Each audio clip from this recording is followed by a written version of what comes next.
I think all of those badass women, have really carried that throughout our culture, and we got to just keep doing that. Hey everyone, I'm Bobby. This is Calen. During the 2018 Audi MLS Cup playoffs, we welcomed several guest analysts to the studio. While they were here, they started to share their stories, and we knew we had to get them in here for some special conversations.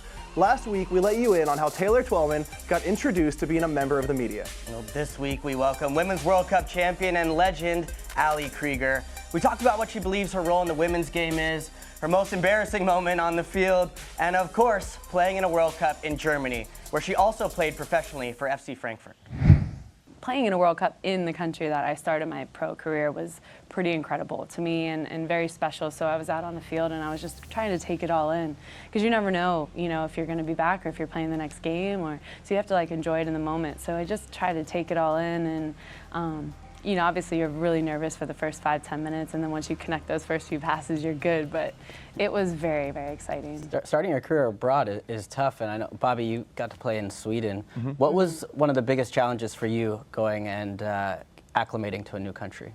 Probably after practice. In MLS or in college or probably with the national team, you hang out with people after practice, right? You go to lunch, you go to a movie, you just get a drink. But when you're abroad, it's just you. And partially because the bonus structure is different, partially because whenever somebody new comes into a team, they're not welcomed. But after practice, I spent a lot of time watching Netflix on my laptop or eating lunch by myself. I don't know if you try to learn the language, if you took courses or anything. A little bit. Make them try. At the beginning, I didn't, and then I was like, okay, well, a lot of my teammates, I didn't expect them to speak English, and not many of them wanted to, because I feel like in Germans, if they can't do something really well or perfect, they don't really try. Not all, but most. And the ones that are on my team, I wanted to learn their personalities and also do interviews. And so the club kind of encouraged me to take a course, 3 times a week, 3 hours a day. What was your biggest snafu in a game? On the World Cup stage or an MLS Cup, was there a moment where you just totally embarrassed yourself and you had to regroup and get your mind together to keep playing? I remember, I was telling this story the other day. I remember playing against France, and Nassib was dribbling at me. This was just in a friendly, but luckily. And she was dribbling at me, but then had just played the ball, but I was running backwards towards our goal in our defensive third. And she was, obviously one of the best midfielders to play. And so I was like, okay, just stay in front, don't get crazy, don't dive in, da-da-da. And she dribbles and she passes it to the midfielder to then run on and behind. I tripped backwards. This is when Christy Rampone was I remember this. I fell backwards and I was like, oh my gosh. And I tried to play it off and get up. It was really wet out, so I was like, okay, maybe they didn't think she just juked me. But that was probably a really embarrassing moment for me in the middle of a game. Well, how'd you regroup? What's the second part I just got up and I was like, okay, I gotta just pretend nothing happened. Luckily, the ball got played to the right, so everybody then looked the opposite way. But I'm sure the whole stadium. And you played well the rest of the game? Yeah. Okay. I got a red card my rookie year on the road, nationally televised game against Columbus.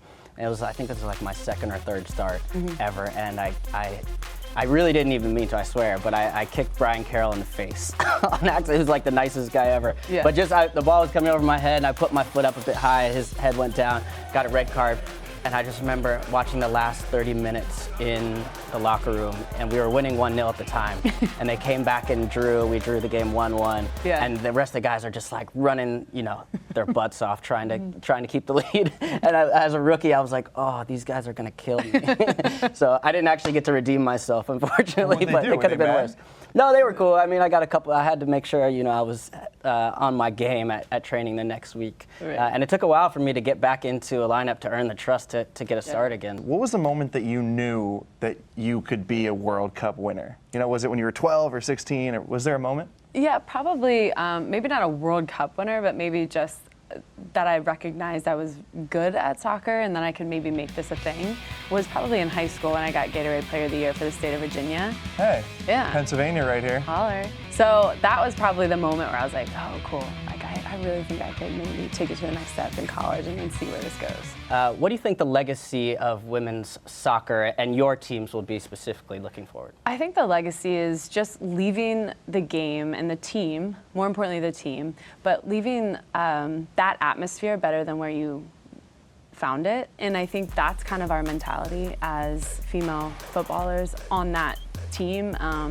You know, personally, I really stand behind that. I just want to be a really good person, but a really good teammate, because people are going to remember that more so than, you know, how you play. It's about how you're treating, you know, people and your teammates specifically. So as long as we can kind of keep that culture that, you know, we're working our butts off in order to leave it better than where we found it, that's kind of, I think, our mentality. And that's what we've learned from the previous players and from Christine Lilly, Mia Hamm, Abby, Christy Rampone, you know, all these, Michelle Akers even, people who are players who I've looked up to, you know, growing up, Cindy Parlow even. So I think all of those badass women, you know, have really carried that throughout our culture, and we got to just keep doing that.